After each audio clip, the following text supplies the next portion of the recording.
नमस्कार, मैं प्रियंका अस्थाना। आप देख रहे हैं वीके न्यूज। अमेरिकी राष्ट्रपति डोनाल्ड ट्रंप की भारत यात्रा के दौरान राजधानी दिल्ली में भड़की हिंसा का मंजर तो आपने मीडिया में देखा ही होगा कि किस तरह सड़कों पर खूनी खेल को अंजाम दिया गया था। इन दंगों के बाद नालों से और कूड़ों के ढेर से लाशें निकल रही थी। इससे ही आप अंदाजा लगा सकते हैं कि सड़कों पर किस तरह से खुलेआम कत्लेआम किया गया, जिसमें अब तक 46 लोगों की मौत की पुष्टि हो चुकी है। आपने मेन स्ट्रीम मीडिया में अक्सर सुना होगा कि दिल्ली में जो कुछ भी हुआ उसके जिम्मेदार बीजेपी नेता कपिल मिश्रा हैं। उन्होंने भड़काऊ भाषण देकर भीड़ को उकसाया है। तो अब यहाँ सवाल उठता है, क्या वाकई में कपिल मिश्रा इसके जिम्मेदार हैं? और अगर कपिल मिश्रा जिम्मेदार हैं तो मैं आपको कुछ बयान सुनाती हूँ जो कि आपको मेन स्ट्रीम मीडिया में नहीं सुनाई देंगे, क्योंकि अक्सर ऐसे बयानों को पचाने का काम किया जाता है। आइए आपको भी सुनाते हैं कि किस तरह लोगों को उकसाकर सड़क पर उतरने की सलाह दे रहे हैं ये लिबरल्स। मेरा सवाल है डिपार्टमेंट से कि अगर शहर में गोली चलती है और किसी शख्स को गोली लगती है, कोई केस क्यों दर्ज नहीं किया गया? FIR क्यों दर्ज नहीं की गई? क्या आप समझते हैं कि शहर के लोग बेवकूफ हैं? शहर के लोगों को पता नहीं है? गोली चलती है और कोई FIR रजिस्टर नहीं होती, आदमी जख्मी होता है, कोई FIR रजिस्टर नहीं होती। अगर बात हम पर आएगी तो डिपार्टमेंट इस बात को नोट कर ले कि अगर अमन व अमान बाकी रखना जानते हैं तो अमन व अमान कैसे जाएगा वो भी हमें पता है। हमने कोई चूड़ियां नहीं पहनी है। ये हमारी शराफत है कि हम आज तक खामोश हैं और शहर के अंदर इस तरह की गुंडागर्दी और दादागिरी चल रही है।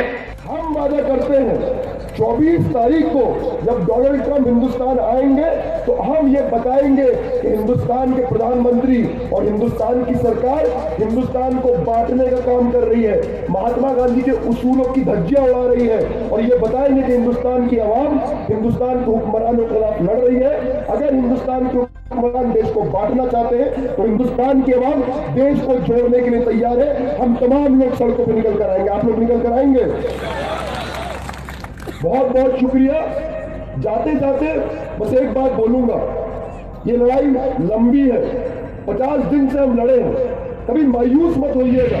बता दें कि इसमें से एक ओवैसी की पार्टी AIMIM से मालेगांव के विधायक इस्माइल कासमी है, जो कि अमनो अमान को तबाह करने की चेतावनी देते हुए कह रहे हैं कि हमने चूड़ियां नहीं पहन रखी हैं। तो वहीं दूसरे JNU के दुलारे और पूर्व छात्र उमर खालिद हैं, जो कि अमेरिकी राष्ट्रपति ट्रंप के दौरे के दौरान 24 फरवरी को लोगों को सड़कों पर उतरने के लिए कहते हैं, और लोग सड़कों पर उतर भी आते हैं। जिसके बाद जो हुआ उससे हम और आप बखूबी वाकिफ हैं कि किस तरह आतंक का तांडव सड़कों पर खुलेआम किया गया, कत्लेआम किया गया। इन बयानों से साबित हो जाता है कि दिल्ली में भड़काए गए दंगे प्री प्लान थे। ये मैं नहीं कह रही हूँ, ये खुद तथाकथित लिबरल्स गैंग ने अपने बयानों से साबित करने का काम किया है।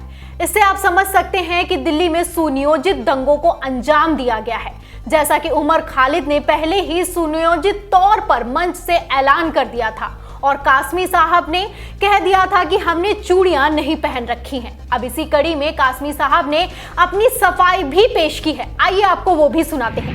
नजर ये है, आज नेशनल मीडिया जो है मेरे इस बयान को मालेगांव के मौजूदा हालात से हट करके NPR, NRC और CA से जोड़ करके इसे वायरल कर रही है। ये इंतहाई बददियानती है, गलत तरीका है। मीडिया को इस तरह नहीं करना चाहिए। मेरी बात मालेगांव के हालात के पेशे नजर है और मालेगांव डिपार्टमेंट से मैंने ये बात कही है।